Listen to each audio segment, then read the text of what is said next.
What's up, guys? So I messed up big time right in front of my students on the range yesterday. Check this video out real quick, watch the drill, and then we'll talk about it. And you're going to call my numbers? Yep. All right, here we go.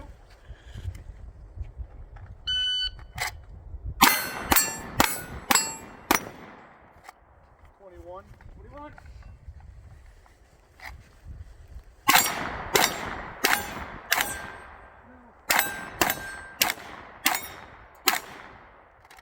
Thirty-four. 34.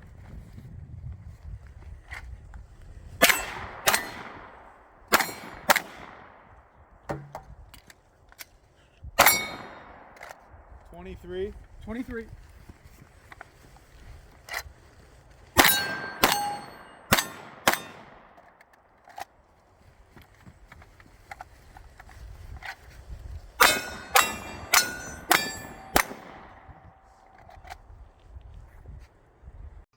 All right, so did you guys see the mistake? Did you catch it? The drill was, that portion of the drill was when he called out a number as I came around that cone, I'm supposed to shoot the targets in the order that the number is. So he called 21 and I shot in the order of 12. And that's a huge deal. And I love to incorporate cognitive thinking drills or cognitive thinking portions to our shooting drills, because it's really important we train ourselves to think faster than we shoot. Otherwise, what happens if we just do instead of think and decide and then do, right? We wind up making mistakes. And in this case, I shot, instead of in the order of 2-1, I shot 1-2. And there's reasons for why I did that, right? And we can get into that in a second, all right? But the main thing here is we have to recognize and hold ourselves to account when we make these kind of errors. And it's extremely important, especially for the guys who constantly shoot speed shooting competitions, where when you make a mistake, the fix is to shoot more and to continue shooting fast. That's not always speed is not always the answer, right?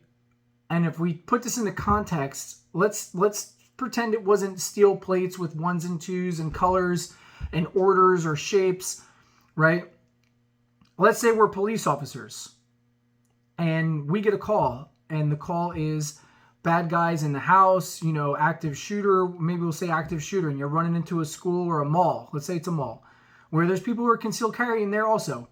And the bad guy is wearing a red sweatshirt, and you come running in, you're like, red sweatshirt, red sweatshirt, red sweatshirt. And you come running in, you're looking, and you come around the corner and boom, you see someone with a gun wearing a red t-shirt.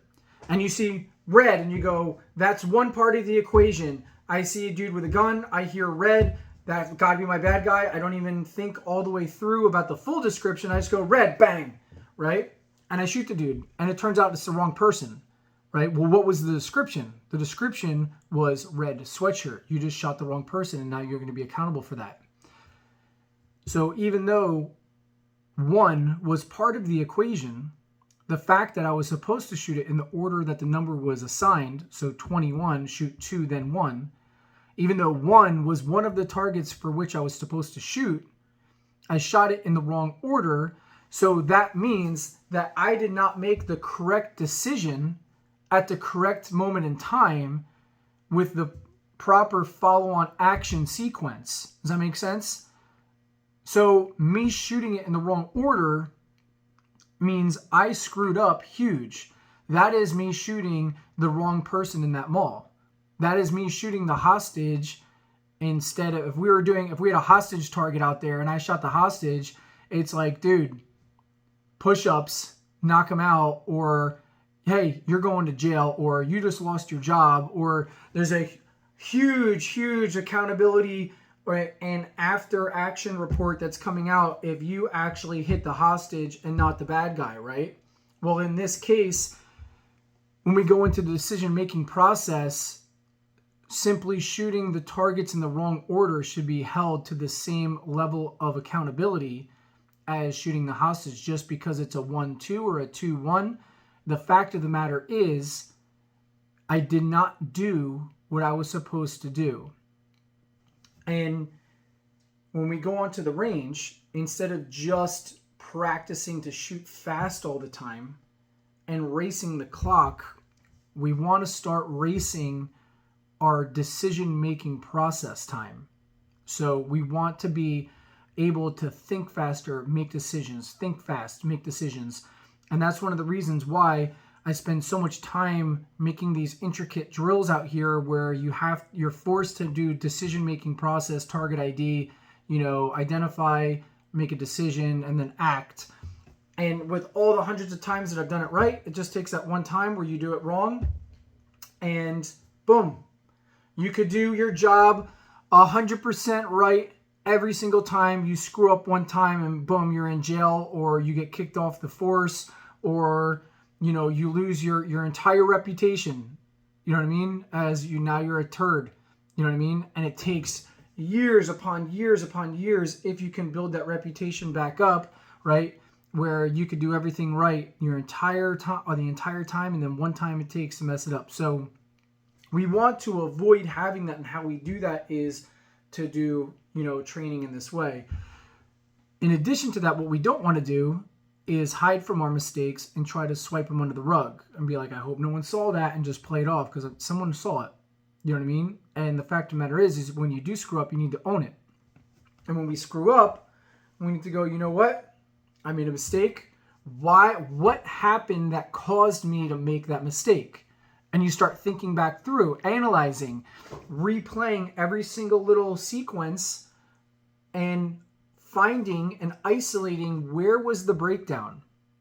And then focus in on what caused you to break down. Were you psyching yourself out? Were you distracted thinking about something else? Was there an environmental factor that threw you off?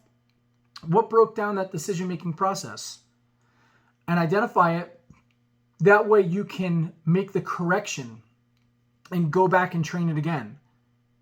And work through it and slow down to where you're not acting faster than you're thinking and making decisions. And then you can find out, what is my realistic speed? How fast can I go? Or how much do I need to throttle back a little bit so that I can process everything in my head and not get overwhelmed or over multitask to where, my cognitive thinking, breaks down. And in this case, maybe I was distracted a little bit. The previous drill, we had been starting on that top left, and maybe I just went back into what I was doing prior. It could be also being me repeating the number. I said 21, and the last thing I said in my head was 1. And I look up and I see 1, and 1 happened to be this on the same exact target that I had shot in the previous drill, because each time we switched the drill up, and I went boom, and I hit it. And then as I'm transitioning to 2, I'm like, dude, I did that wrong. And I hit 2, and then I hit 2 again because the order was supposed to be 21. So I did 12, and I'm wrong. And then I went 21 because that's the order I was supposed to do it in. But at that point, immediately, it was like, that was wrong. I totally screwed up. But you have to work through the rest of the situation, because if you're wrong, right, you still have to finish out, get your head back in the game and make it as right as it can be. You already screwed up, but you still have to finish out. Don't make everything even worse, right? And I'll see people come out in the range and we'll do drills like this, and they'll forget the number. They'll run up and they'll be like, oh, what was the number? And then they just start shooting all the targets. And you're like, dude, what were you thinking there? Well, I forgot the number. So you shot all 4 pieces of steel? Well, yeah, I knew it was, 2 of them. And it's like, dude, you just shot a whole bunch of people that weren't your targets just because you got frustrated and flustered. You didn't even yell back, hey, what was the number again? You just got flustered and were like, and you're used to shooting fast, so you just shoot everything. Like, you realize how bad you just compounded this issue? So anyway, I'm kind of like going, off on a slight tangent here. But I just wanted to share that with you. And, I'm not afraid to show you when I screw up. We're all learning, we're all improving, but it's one of those things that it happens to the best of us. You know what I mean? We're all in that process of working through it. And honestly, of all the drills that I've done out here, this is probably one of the least complicated. And then just taking it for granted, maybe just being distracted or not really getting super focused in on it, because, and that's one of the things sometimes when I run these drills, you're running through and you have little 5-inch plates and dudes are like small plate, small plate, small plate, just hitting them, and they run around the thing, and then there's this big piece of steel, and it's like the steel is so big, you're like, there's no way in hell I'm gonna miss that. And they rush and they just literally hit 3 small 5-inch plates, at 15 yards. And then they turn and there's this giant full size, like IPSC piece of steel, and they fire a shot and they miss it. And it's like, how did you miss it? And it's like the steel was so big that I just rushed it. I wasn't focused because it just seems so big and obvious. I didn't even think it was possible to miss that. And you still see that happen. So sometimes when things seem simple, we take them for granted. We don't really focus in, or we're rushing ahead because it's so easy. We've done this a million times that we don't focus enough to complete the task because we're halfway in it. You know what I mean? So again, just something to consider when you guys set up some drills for yourselves and you go out to the range. You can, and I'll share some more ideas for how you can set these drills up. I'll make a little series on the website, on the university, for setting up cognitive thinking drills. We have a few on there already, but I'll set up some more for you guys. But it's a good challenge, and it really helps to add in a different perspective of your firearms training, to where, again, we can not only just practice our shooting fundamentals. We have the other stuff with the combat mobility, where we tie in our weapons handling skills, right? And then we bring in our cognitive thinking, decision-making skills. So if we were to look at this as like a sport, if we had basketball might be your shooting is practice, like you're shooting. I want to be able to do 3 free throws. I want to be able to do 3-pointers. I want to be able to do a jump shot, layups. Maybe I want to do layups with the left hand, do layups with the right hand, and get good there. So that's one aspect of the game. Another aspect of the game is your ball handling skills. How well can I dribble the ball and move the ball up and down the court and pass? That's your weapons handling skills. Can I do that without staring at the ball? Can I do that without having to stare at the gun? Do I know what to do and when to do it, and how to get my gun back up and running fast and effectively without having to put tons of focus on it? Or can I do it subconsciously? And then the cognitive thinking, decision-making part, once I can get my head not looking at the ball or up looking at the court, right? Or not looking at the gun and looking at the field, now I can make judgment calls and decision-making and all that kind of stuff, right? And that comes into our cognitive thinking drills, right? So it gets us to see what's going on and understand what we're seeing, make sound decisions, and that's where we can then implement tactics, right? Or work as a team and compound our efforts because we can see what's going on. We can make predictions and judgment calls. So if we start working some of that into your training, it hugely increases your capability.